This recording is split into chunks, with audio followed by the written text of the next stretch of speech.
Voilà, donc ça c'est vu, donc on voit les planètes qui naviguent au-dessus, au-dessous du plan de l'écliptique, ce qui trace le zodiaque, la bande zodiacale.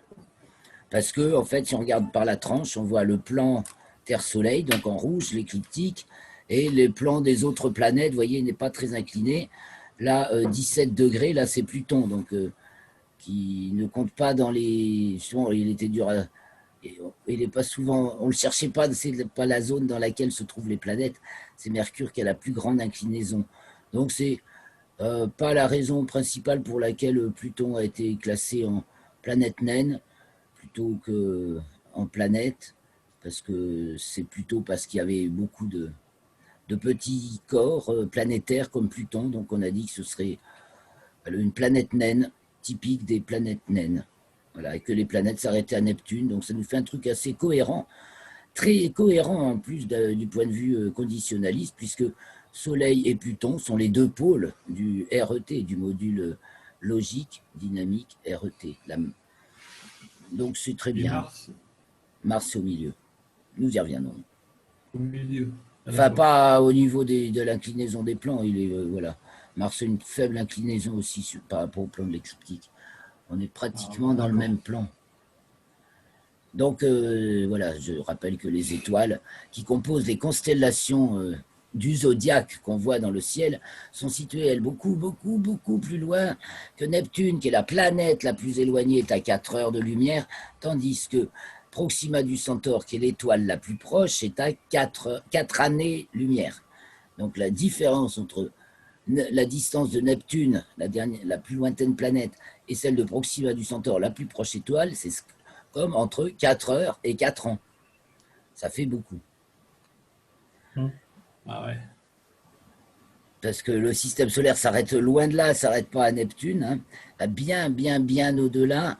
Et frontière extrême, genre 1000 unités astronomiques, 1000 fois la distance Terre-Soleil, parce que là encore, c'est Terre-Soleil qui nous sert d'unité de mesure.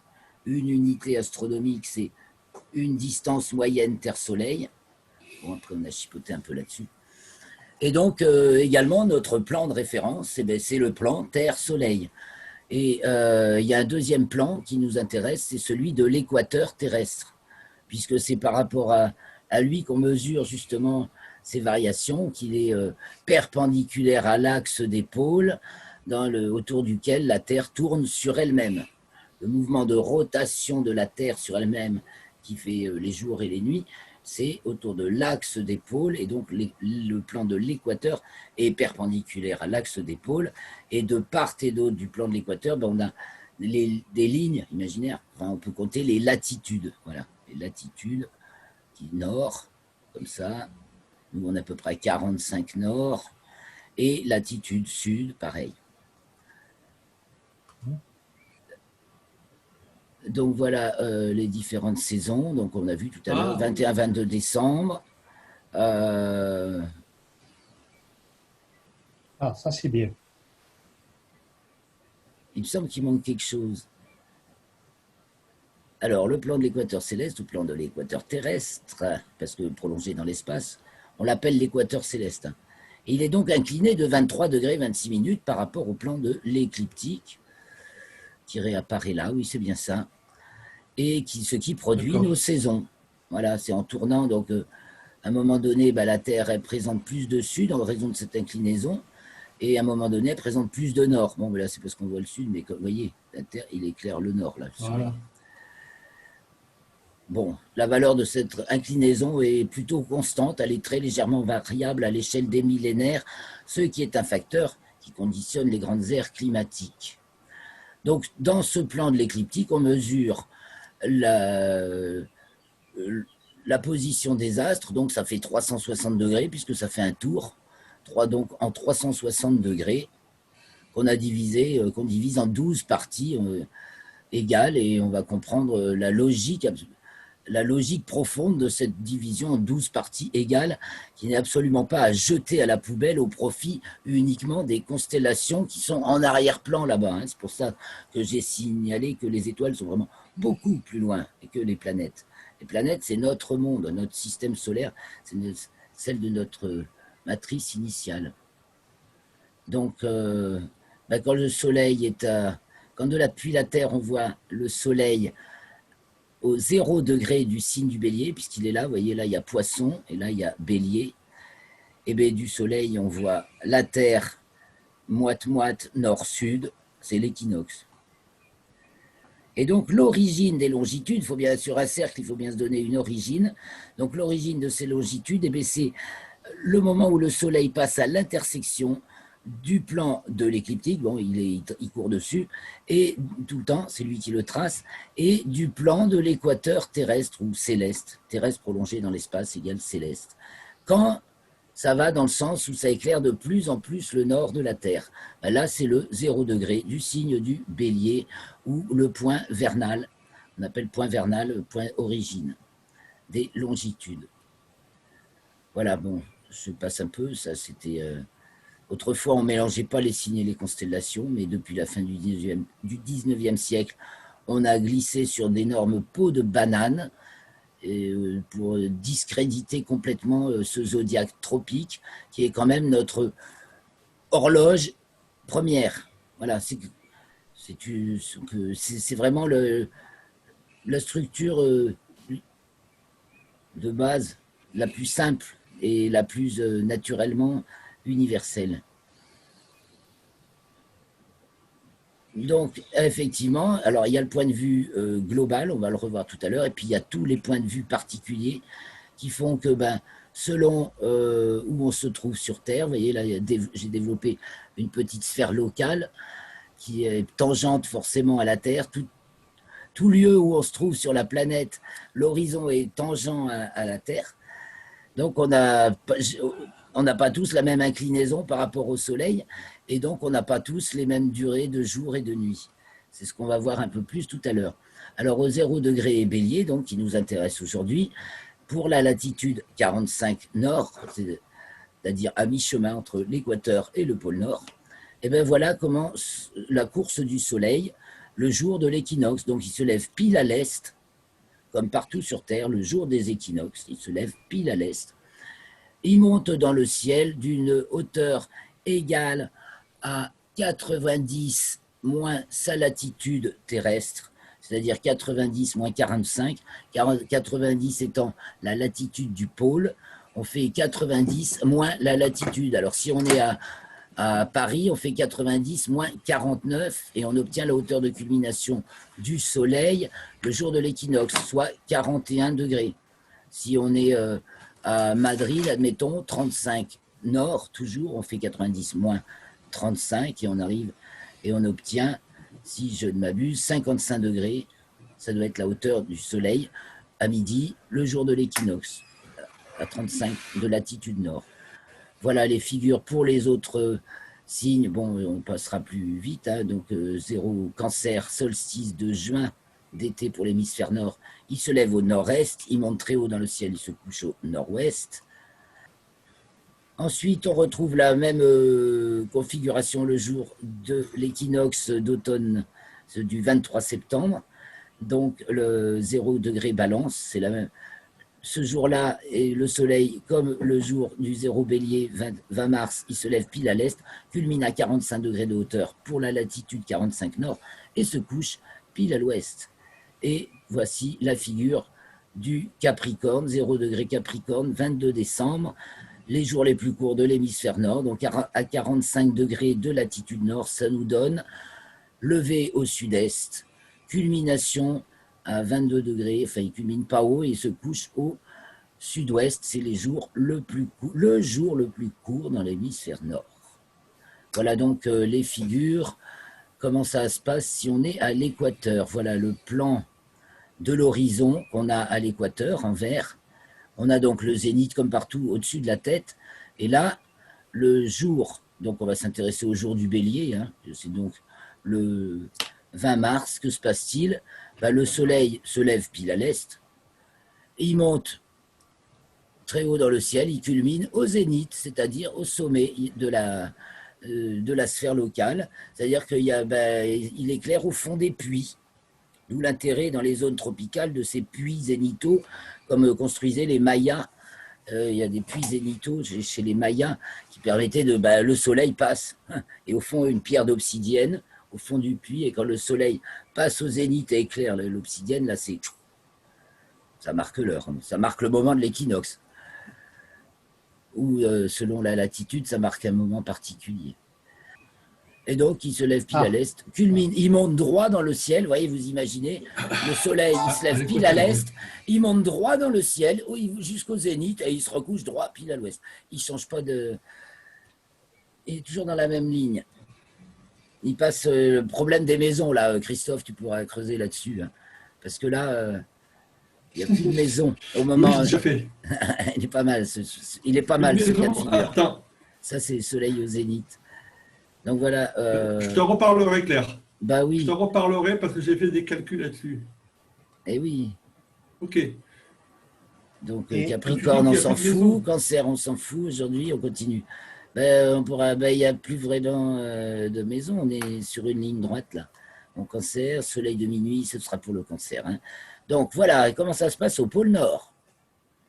Au pôle Nord, en revanche, c'est le jour où le soleil se lève pour 6 mois. Et au pôle Sud, c'est le jour où le soleil se couche pour 6 mois. Que faisiez-vous dans la nuit du 21 décembre, du 23 septembre au 20 mars? Et donc, c'est la figure au pôle Nord. Donc, en fait, on a un soleil qui, déjà, depuis pas mal de jours, entretient un crépuscule parce qu'il tourne en rond juste en dessous du plan de l'horizon en montant légèrement. Et puis, il apparaît au-dessus de l'horizon et il tourne, sachant qu'en plus, la réelle durée du jour est plus importante que la durée mathématique, théorique, parce qu'à cause de l'atmosphère, il y a de la réfraction, et donc il y a plus de lumière que s'il n'y avait pas d'atmosphère. Donc en fait, il y a ce qui fait les crépuscules, hein, donc un très long crépuscule, une très longue aube, et puis le 20 mars, il sort de l'horizon et il tourne de plus en plus haut après, au-dessus de l'horizon, jusqu'au 21 juin, jusqu'à 23 degrés de hauteur. Il tourne en rond, et puis à partir du 21 juin, il redescend en spirale, toujours comme ça, jusqu'au 22 septembre, 0 degré, balance, et à partir de là, au pôle Nord, il passe en dessous. C'est la même chose au pôle Sud, dans l'autre sens. Donc c'est vraiment l'intérêt de comprendre bien ce qui se passe au pôle aussi.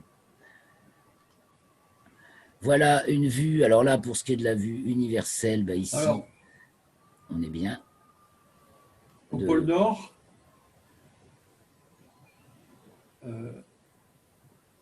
la hauteur du Soleil, c'est la déclinaison du Soleil au pôle Nord. La hauteur du Soleil au moment du solstice, hein, hauteur au-dessus ou en dessous du plan de l'horizon, c'est l'inclinaison de l'axe, c'est les 23 degrés 26 minutes de l'inclinaison de l'équateur sur le plan de l'écliptique.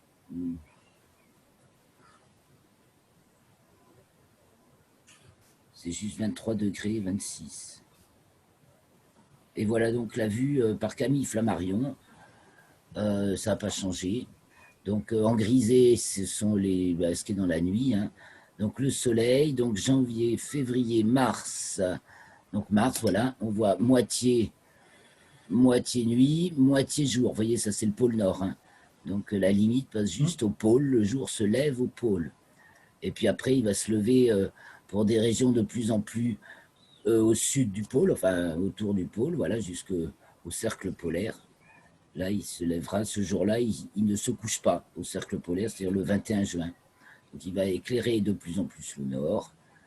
Voilà, c'est une vue au-dessus du pôle nord, en fait, qu'il a fait. Et à partir de juin, du 21 juin, il va éclairer de moins en moins de nord, mais pour l'instant, on voit tout, c'est le nord qui gagne. Mais le 22 septembre, ça y est, autant de nord que de sud, et maintenant, c'est le sud qui gagne. Donc, le nord se plonge dans la nuit, voilà, jusqu'au 21 décembre. Et à partir du 21 décembre, à nouveau, l'éclair de moins en moins de nord, donc de plus en plus de sud, jusqu'au jour de l'équinoxe, notre 0 degré bélier. Donc ça, Solstice de juin, équinoxe de mars, équinoxe de septembre. Donc nous allons voir la réciprocité des points de vue Terre-Soleil. Donc quand on a le point de vue géocentrique, le point de vue héliocentrique. Donc quand on est d'abord, on a notre point de vue géocentrique, bien entendu, on a les pieds sur Terre et on voit le Soleil, donc on dit le Soleil entre dans le signe du Bélier, donc 20 mars. Du point de vue de la Terre, si on est du point de vue du Soleil, on voit la Terre et puis la Lune qui est tout près, et c'est un couple en fait, Terre-Lune, et donc on dit la Terre, Soleil-Bélier, Terre-Lune, Balance. Soleil Taureau, Terre Lune Scorpion, Soleil Gémeaux, Mais moi, je vois Terre pas de Lune photo, là. Sagittaire. Ah, faut que je partage, merci. Moi non plus. Mais oui, vous avez raison. Moi non plus. Il fallait que je repartage. Et là, ça devrait marcher. Vous avez bien fait, ben oui, tu vois, il fallait que je me... Vous allez me dire si vous le voyez. Ah, là oui. Oui, Voilà. le temps que ça arrive quand même. Voilà, d'accord. Alors, nous allons parler de la réciprocité des points de vue Terre-Soleil. Et oui, car si nous voyons le Soleil entrer dans le signe du Bélier depuis la Terre, puisque notre point de vue il est géocentrique, nous sommes sur la Terre, nous voyons le Soleil entrer dans le signe du Bélier. Donc, en fait, du point de vue du Soleil, qui est un point de vue envisageable aussi, hein, c'est autour de lui que ça tourne, eh bien, la Terre entre dans le signe de la Balance. Soleil Bélier, Terre Lune Balance. Soleil Taureau, Terre Lune Scorpion. Soleil Gémeaux, Terre Lune Sagittaire. Soleil Cancer, Terre Lune Capricorne. Soleil Lion, Terre Lune Verseau. Soleil Vierge, Terre Lune Poisson. À vous, hein. Soleil Balance, Terre Lune Bélier. Soleil Scorpion, Terre Lune. Oh, vous le savez. Soleil Scorpion, Terre Taureau. Lune. Taureau, oui. Soleil Taureau. Sagittaire. Oui, taureau. Gémeaux. Terre Lune Gémeaux. Soleil Capricorne.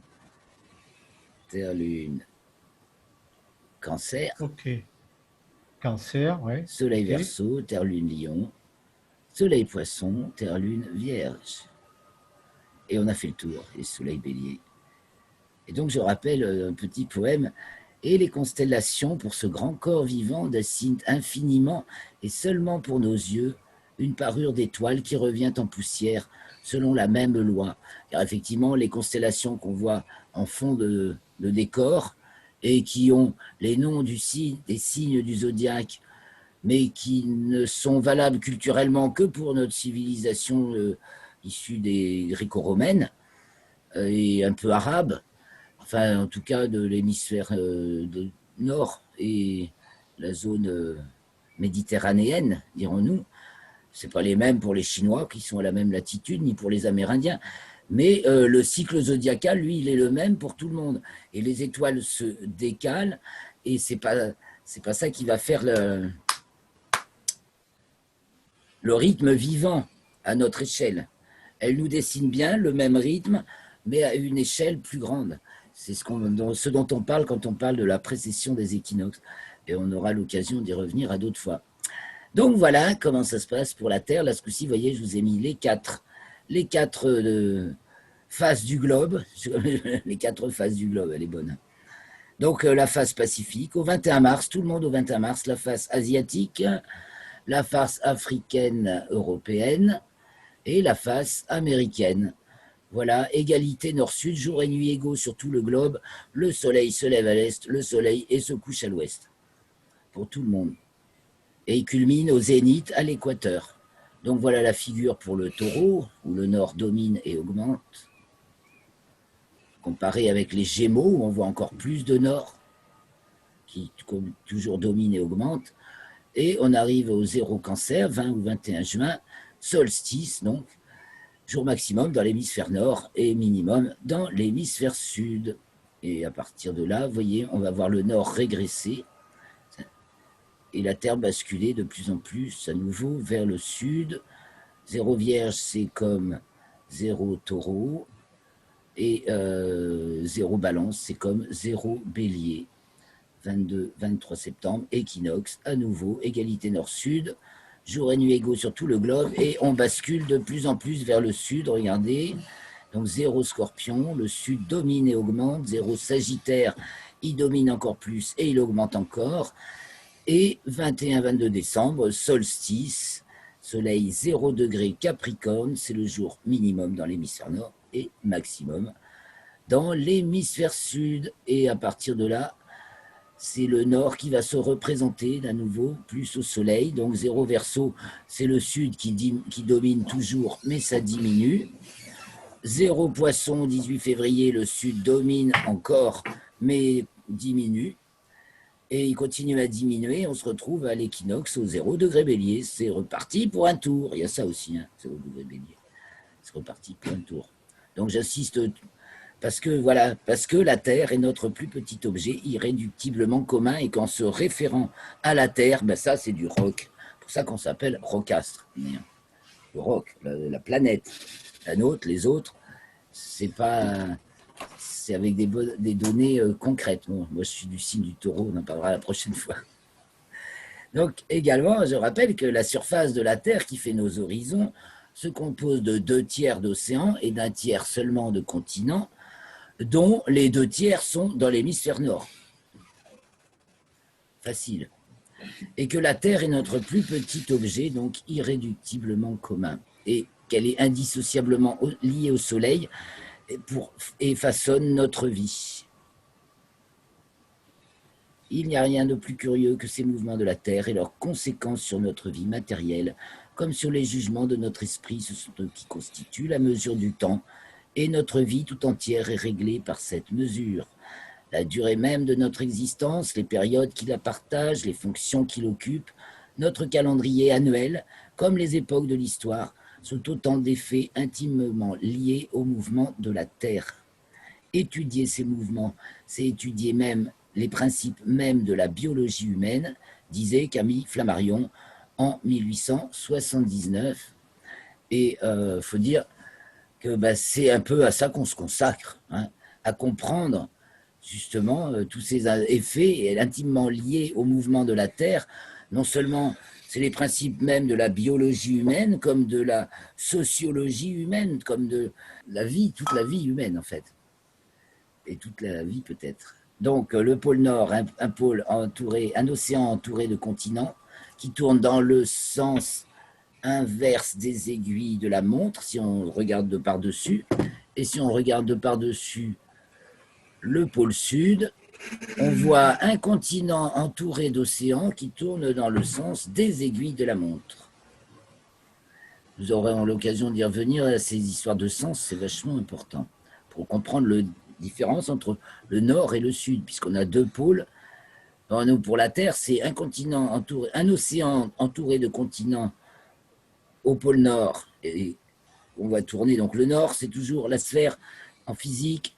Le Nord, c'est le pôle de la sphère au-dessus duquel on voit le corps tourner dans le sens inverse des aiguilles de la montre. Et le Sud, c'est le pôle du corps au-dessus duquel on le voit tourner dans le sens des aiguilles de la montre, sens horaire et anti-horaire. Et donc voilà le petit rappel, voilà, et puis on aura fini à peu près avec les données astronomiques, on va enchaîner avec l'astrologie tout à l'heure. Donc le rappel, pareil, ça fait partie du socle à comprendre. Donc le plan de l'équateur avec le parcours du soleil de droite à gauche, du 0 degré Bélier, équinoxe de Mars, au 21 juin, solstice de juin, déclinaison nord maximale. Le soleil ce jour-là est au zénith à midi, il est au zénith du tropique du Cancer. Ensuite, juillet, août, septembre, 22 septembre, équinoxe d'automne, 0 degré Balance.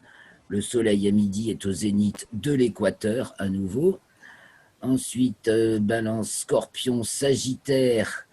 Le soleil arrive à sa déclinaison sud maximale, 23 degrés 26 sud. Il est au zénith à midi au tropique du Capricorne, pour ça qu'il s'appelle le tropique du Capricorne, et que l'autre s'appelle le tropique du Cancer. Ils sont bien nommés pourvu que ça dure. On va faire en sorte que ça dure, parce que ça, c'est encore un truc qui est vrai, qui est solide, qui est une référence que personne n'a encore remise en question, Dieu merci. Parce que ça commencera à déraper encore pire sacrément dans la choucroute. Et donc, ben voilà, janvier, février, donc Capricorne, Verseau, Poisson, et on revient au Bélier. Et donc, voilà, ce qui va nous intéresser, c'est justement ce cycle universel, c'est celui de l'interaction d'un point de vue global, on va considérer l'interaction entre les deux pôles qui caractérisent un être vivant, Terre et Soleil étant notre matrice naturelle, donc cet être vivant duquel on sort. Hein. On ne peut pas dire autrement. Hein. Et comme la polarité est inhérente au vivant, c'est ce qui manifeste un être vivant, se manifeste d'abord par le fait qu'on y voit deux pôles et qu'il se passe quelque chose. Elle en traduit le besoin d'ordre, ou plus exactement, elle révèle qu'il tend vers une ordonnance intrinsèque. J'ai mis des petits dessins qui symbolisent les signes. Et donc, la question qu'on s'était posée l'autre fois, donc sur laquelle je ne vais pas revenir trop longuement, c'est quoi un être vivant ? Parce que si on considère juste à notre échelle à nous, on va d'abord penser à nous, après on peut considérer la vie de tout un tas de choses plus petites ou plus grandes que nous. On parle pourtant bien d'astrophysique, de vie des étoiles, de vie des galaxies, etc. Notre planète aussi, à son échelle, c'est un être vivant. Le système solaire, à son échelle, c'est un être vivant. Une cellule, à son échelle, c'est un être vivant. Et nous aussi, on est un être vivant. Et nos sociétés sont elles-mêmes des êtres vivants à leur échelle. Donc, on va dire, pour le moins, et peut-être vous avez à rajouter des choses, un ensemble cohérent et individualisé qui se caractérise par une forme et qui se manifeste dans l'espace-temps par le mouvement de son corps. J'ai peut-être oublié de dire qu'il se manifestait dans l'espace-temps par un mouvement, une présence, une masse. Il est composé d'ensembles plus petits, organes, molécules, cellules, atomes, particules. On peut descendre de plus en plus vers l'infiniment petit. Et il est lié, il appartient à un ensemble plus grand, dont il est une molécule, qui peut être famille, peuple, planète, système stellaire, galaxie. Tout ça, c'est des êtres vivants à différentes échelles. Il apparaît un jour, donc il naît, et il meurt plus tard. Donc, il entre et il sort de l'espace-temps, et entre ces deux passages, il ne cesse d'évoluer en tissant le temps par sa présence et son action. Voilà, et donc, je ne parle pas de la précession des équinoxes, parce que c'est pour un autre sujet, à moins que vous vouliez qu'on l'aborde. On va bientôt finir cette deuxième partie. Peut-être on peut... Voilà, si vous voulez qu'on rappelle ça, mais je crois qu'on va avoir beaucoup à faire, et qu'on va plutôt sortir du partage. Ouais. Voilà, Ok. pour enchaîner sur la partie astrologique. Donc, la partie astrologique. On a parlé bien de tout en astronomie.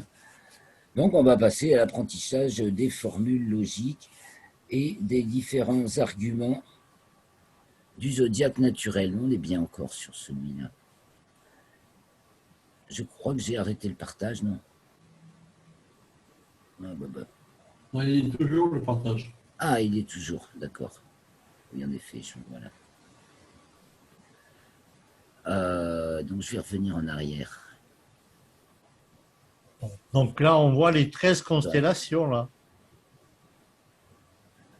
Ah, sur le dessin précédent, là, oui. Celui-là, là. Celui des constellations. Oui, tout à fait. Oui, je fais un dessin à peu près réaliste où on voit celui-là, tu veux dire. Oui, oui, ou comment les constellations... comment les... Parce que les signes, voilà. C'est la mesure. Les signes, ça peut se mesurer en longitude pleine. Ah bah oui, profitons-en. Les signes, donc le 0 bélier est là, dans ce dessin.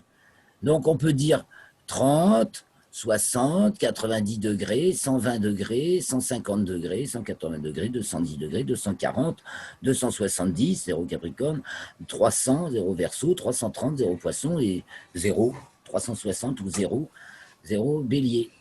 Bon, maintenant, on sait que là, le 0 degré du signe du Bélier, à notre époque, quand le soleil s'y trouve, il est devant la constellation, en fait, on dit du Verseau, mais en fait c'est faux, c'est des Poissons, ou encore jusqu'en 2500 et des brouettes, 2600, mais cela est dû à l'étendue très variable des constellations, sachant que celle des poissons, elle occupe 50 degrés de long sur l'écliptique, alors que celle du scorpion n'en occupe que 5.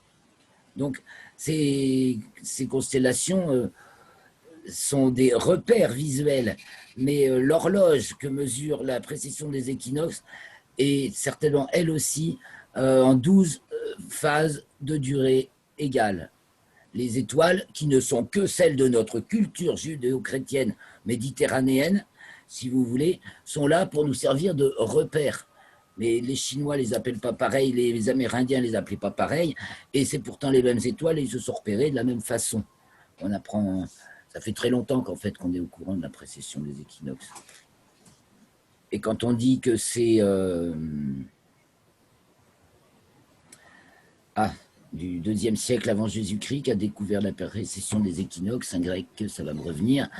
En fait, il s'avère que en l'an moins 1100 et des brouettes, un pharaon a refait un nouveau calendrier pour s'adapter à la précession des équinoxes. Donc ça n'a pas été découvert en moins 200 en Grèce, son nom va me revenir, il est pourtant connu, là j'ai un trou. C'était connu bien avant. Voilà, moins d'une minute, donc on va arrêter. On reprend dans 5 minutes et on attaquera directement sur les formules conditionnalistes et les 3 arguments des formules avec le diaporama zodiaque conditionnaliste et la formule du bélier majeur et mineur. Peut-être que nos amis vont nous rejoindre pour la fin. On va voir ça tout à l'heure. Ça va pour vous? C'est bien. Bon. Oui.